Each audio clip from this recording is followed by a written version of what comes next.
দাঁতে পোকা লেগেছে, দাঁতে পোকা।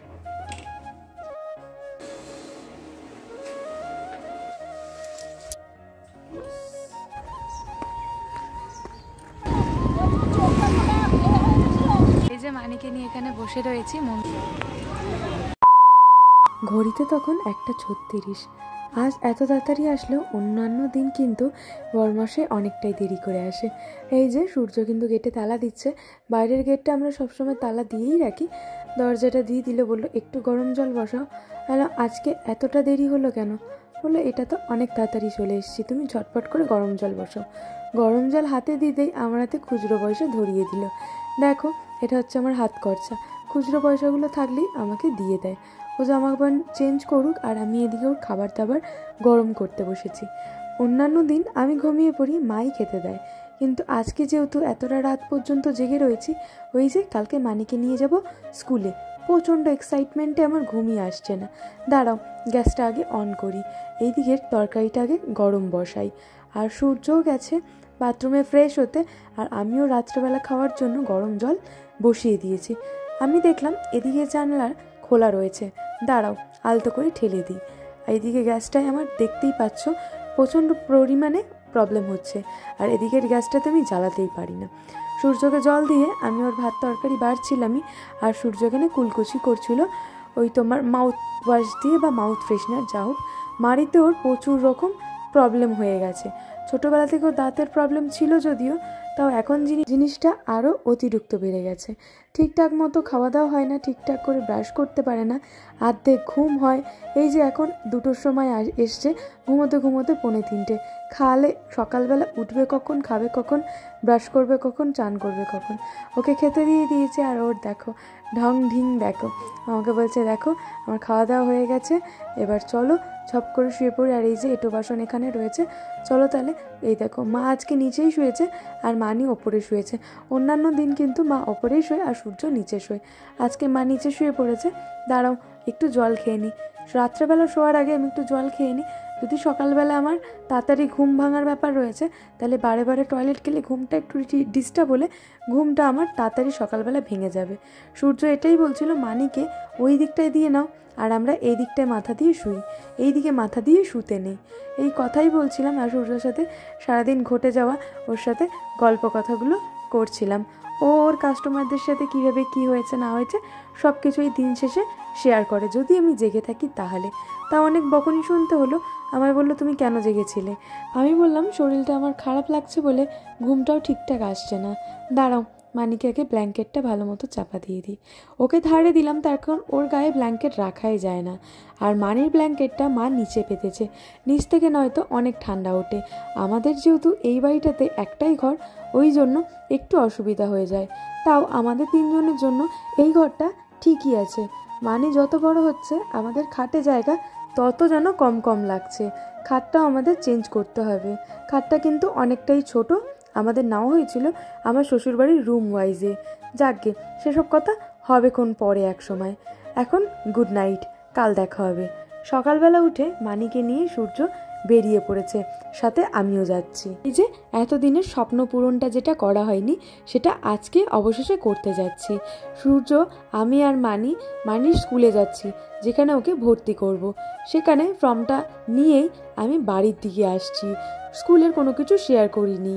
তো এই দেখো মানি কিন্তু গুড় দিয়ে রুটি খাচ্ছে, আবার কোনো এক সময় জ্যাম দিয়ে রুটি খাচ্ছে। আর সূর্য এখানে বসে বসে গুড় দিয়ে পাউরুটি ছাকা খাচ্ছে। আমার আবার এই বাটির মানে ঝোলা গুড় 1 বাটি হবে, আর সমস্ত এক থালা জুড়ে সাজের পিঠে হবে। আমার পিঠের মধ্যে এটাই বেশ ভাল লাগে। শীতকাল এসে গেছে, পিঠে খাবার দিনও চলে এসছে। আমার অনেক দিন ধরে ইচ্ছে করছিল, একটুখানি পিকনিক মন চাইছিল, তাই নিয়ে সূর্যের সাথে কথাই বলছিলাম। খাওয়া দাওয়া সেরে আমি সূর্য মানি বেরিয়ে পড়েছি গঙ্গা জল আনার উদ্দেশ্যে। রাস্তা দিয়েই সূর্য বলল মায়ের জন্য মালা আর ঠাকুরদের জন্য ফুল নেওয়া হয়নি, বাবুদের জন্য, তো সেটাই নিচ্ছিল। আর মানির হট করে দাঁতের দিকে আমার চোখ যাওয়াতে মানিকে বললাম তোমার দাঁতে কিন্তু পোকা লেগে গেছে। দাঁড়াও এই ব্যাপারটা কিন্তু তোমাদেরকে ভিডিও শেষে বলবো। মানির সাথে একটা ছোটো মোটো প্র্যাঙ্ক করে নিয়েছি। চলো গঙ্গায় চলে এসছি। এই গঙ্গার ঘাটটা শ্যামসুন্দর ঘাট নামে পরিচিত। পাশেই গৌরাটি ঘাট আছে, যেখানে স্বয়ং মা তেঁতুলতলাকে বিসর্জন করা হয়।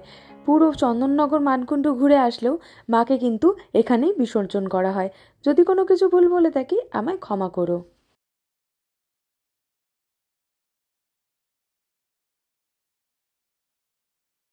আমি তো জলে নাবিইনি, আমি তো ওর সাইডেই দাঁড়িয়েছিলাম। আর এই দেখো, এতটা বাইরে রোদ্দুর রয়েছে, সূর্য কিন্তু জ্যাকেট পরে রয়েছে, আর মানিকও মাংকি ক্যাপ পরিয়ে নিয়ে গেছি, মানে হনুমান টুপি। আমি হচ্ছে গিয়ে এতটা শীতকাতুরে, এতটা ঠান্ডা ঠান্ডা লাগছিল এত রোদেও, তাও মনে হচ্ছিল যে এই গঙ্গার পাড়ে খানিকক্ষণ বসে যাই। কিন্তু বসলে তো হবে না, সূর্যকে তো ডিউটি বেরোতে হবে। আর মানির এখন বায়না জুড়েছে তার বাবার সাথে সে পাটা ভেজাবে। আমার তো জলে হাত দিতেই গাটা একবারে শিউরে উঠছে, আর গঙ্গার পাড় একেবারে হু হু করে হাওয়া বইছে। আমি তো শুধু একটা পাতলা চাদর নিয়ে বেরিয়েছি। আমি সূর্যকে বললাম যে আমি পাড়ে দাঁড়াবো, তুমি কিন্তু গঙ্গার জলটা নিয়ে আসবে। সূর্য বলল, মাথায় গঙ্গার জল দিতে হয়, নাহলে জল তোলা যায় না, তোমাকে নিচে আসতেই হবে, এসছো যখন আসতেই হবে। সেই কারণেই আর কি নেবে আসলাম। আর এই দেখো কতগুলো গরু রয়েছে এদিকে, তো এরা কিন্তু এদিক ওদিক ঘুরে বেড়াচ্ছে, আবার অনেক সময় গুতিয়েও দেয়। সেরকমভাবেই এগিয়ে আসছিল একটা গরু। আর এই যে আমি মুখ চোখের অবস্থা দেখতেই পাচ্ছ, কনকনে চারিদিকে হাওয়া দিচ্ছে। আর বাড়ির সামনেই যেহেতু গঙ্গা, কোনো রকমে চাদরটা পেঁচিয়ে বেরিয়ে চলে এসেছি। বুঝতে পারিনি এতটা ঠান্ডা, এতটা ঝুড়ো হাওয়া বইবে। সেখান থেকে বেরিয়ে সূর্য বলল, মানি কি মাছ দিয়ে ভাত খাবে? চলো দেখি ভালো যদি মাছ পাই। আর এই দেখো ব্যাপারটা এখানে কি হয়েছিল। দাঁতে পোকা লেগেছে, দাঁতে পোকা লেগেছে, পড়ে যাবে। কি করেছি আমি বলে দাও? পেন্সিল দিয়ে পোকা বানিয়ে দিয়েছি মানির দাঁতে। মানির দাঁতে পোকা লেগে পড়ে যাবে, পড়ে যাবে, পড়ে যাবে। সেখান থেকে মাছ নিয়ে সেগুলো বাড়িতে রেখেই একদম সামনেই যেহেতু বাড়ির বাজার, আর মানির আবদার ছিল সে একটা ডাব খাবে। সূর্য বলল, ডাবে তো থাকে ওইটুখানি জল, থাক থাক, এখান থেকে তোকে ডাব খেতে হবে না, তার থেকে ভালো তুই চল আখের রস খাওয়াবো। সেই কারণে সূর্য, আমি মানি তিনজনে গেট বাজারে চলে এসেছিলাম। এই বাজারটাকে গেট বাজার বলা হয়। তো এইখানে একটা প্যান্ডেল হয়েছিল, ঠিক এই আখের রসটার পেছনেই, মানে এই কাকুটা যেখানে দাঁড়িয়ে রয়েছে তার ঠিক পেছন দিকটা একটা প্যান্ডেল হয়েছিল। সেই প্যান্ডেলটা দেখে রীতিমতো আমার গা গুলিয়ে উঠে আমি বমি করে শরীর খারাপ হয়ে গেছিলো আমার প্যান্ডেলের বাইরে এসে। সে জগদ্ধাত্রী পুজোর সময় বিরাট একটা কাহিনী। যাকগে, আমরা খাওয়া কমপ্লিট করে এখন মানি খাওয়া শুরু করেছে। এই যে মানিও কিন্তু 2 গ্লাস আখের রস খেয়ে নিয়েছে। মানি কিন্তু আখের রস, ডাব, মৌসম্বি, লেবুর জুস এগুলো খেতে বেশ ভালোবাসে। সূর্য আর মানি দুজনেই সেই সেম হয়েছে। সূর্যর যা যা অভ্যাস, মানিরও তাই তাই অভ্যাস। মানি খেয়ে এখন নিজেই ডাস্টবিনে এই গ্লাসটা ফেলতে যাচ্ছে।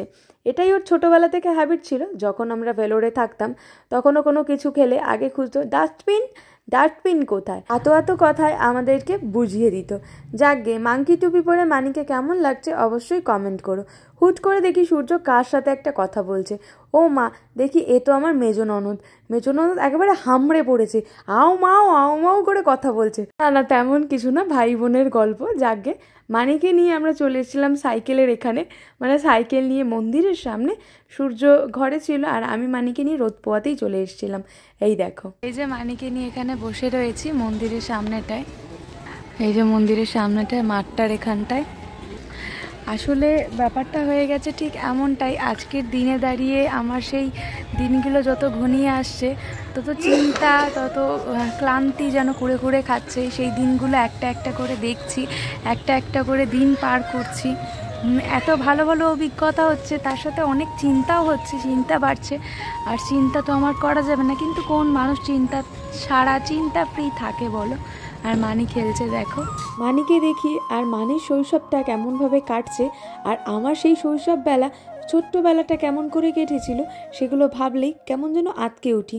আমার তো বেশ ভালোই কেটেছিল, তবে মানির বেলা এতটা ওঠা পড়া কেন ভগবান, এসবই ভাবছিলাম। যাকে সূর্য এসে হাজির হলো। সূর্য বলল, অনেক তো হলো, এবার ঘরের দিকে যাওয়া যাক। আমি বললাম, একটুখানি দাঁড়াও, তোমাকে একটা জিনিস দেখাবো। বলেই তার হাতে আমি ক্যামেরাটা ধরিয়ে দিয়ে আমি মাঠের ভেতরে ঢুকে গেছি। ঢুকে গিয়ে ওই দেখতে পাচ্ছ পুচকেটা, পুচকেটাকে আমি ধরে নিয়ে আসবো। ওকে আমার এত ভালো লেগেছে, এত ভালো লাগে কি বলবো। ওকে বললাম আয় তুই, তোর সাথে কথা আছে। কোলে নিতেই দেখি নাকের কি অবস্থা, আর ও তো আমাকে ড্যাব ড্যাব করে দেখছে। কোনো কথা না বলি কোল থেকে নেবে চলে গেল ছুটে।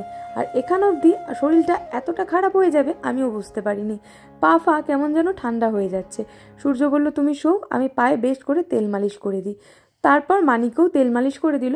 ওই কারণে আমার পাগুলো বেশ ভালো করে মালিশ করে দেওয়াতে এতটা শরীরটা রিলিফ লাগলো। আর আমি তো সারাদিন শুয়েই কাটিয়ে দিলাম। যাকগে, এই ভিডিওটা কেমন লাগলো, কোথাও যদি একটু ভালো লেগে থাকে অবশ্যই কমেন্ট করো।